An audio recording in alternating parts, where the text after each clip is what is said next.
স্বামী স্ত্রীর মধ্যে মনোমালিন্য হতেই পারে, পারে না হইতে? হতে পারে। সকালে মেয়ে লোকদেরকে হাদিস শোনাইছি, মান অভিমান শুধু আমাদের মধ্যে হয় না, রাসূলুল্লাহর ঘরে মান অভিমান হয়েছে।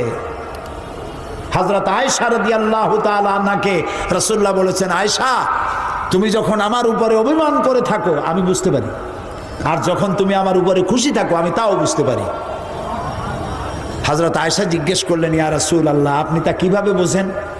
রাসূলুল্লাহ বললেন, তুমি যখন আমার উপরে নারাজ থাকো তখন তুমি কথা প্রসঙ্গে বলো ইব্রাহিমের রবের কসম করে বলছি, আর যখন আমার উপরে খুশি থাকো তখন বলো মুহাম্মদের রবের কসম করি। সুবহানাল্লাহ। মান অভিমান ওখানেও চলতো। কাজী মান অভিমান সংসারে হতেই পারে, আর একটুখানি মান অভিমান হলেই পরে যখন ভালোবাসা হয় ওইটা মজা হয় বেশি। প্রত্যেকদিন পোলাও খাইলে তাকে ভালো লাগে নাকি? মান অভিমান হবে। কিন্তু স্ত্রীর সঙ্গে সন্তানের সঙ্গে মাসের পর মাস কথা না বলা মূর্খতা। স্ত্রীর উপরে জুলুম, আপনি আপনার স্ত্রীর উপরে জুলুম করে যাবেন কই? আপনার স্ত্রীর অবদানের কথা আপনাকে স্মরণ করা উচিত।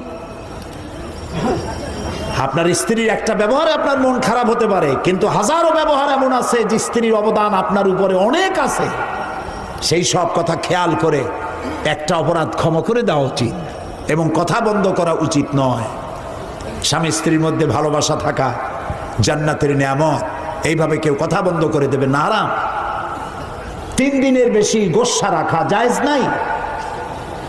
কেউকে না কেউকে স্যাক্রিফাইস করতেই হবে সংসারে।